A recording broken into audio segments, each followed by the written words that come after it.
আসসালামু আলাইকুম ভাইয়া, আসবো? আয় আয় আয়। ভাই, কাহিনী কি হয়েছে শুনছেন?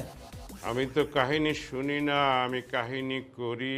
সেই কাহিনী অন্যরা শোনে, দেখে, আলোচনা করে। ভাই, এবার কাহিনী তো হচ্ছে আপনারা নিয়া। কি? এই যে ভাই, দেখেন।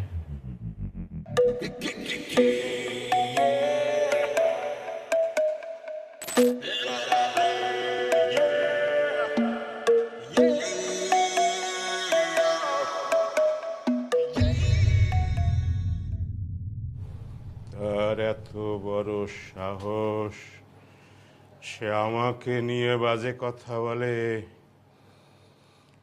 বান্দির পুতেরে এক রান পাড়া দিয়ে আর এক রান টাইনে ছিঁড়ে ফেলাবো।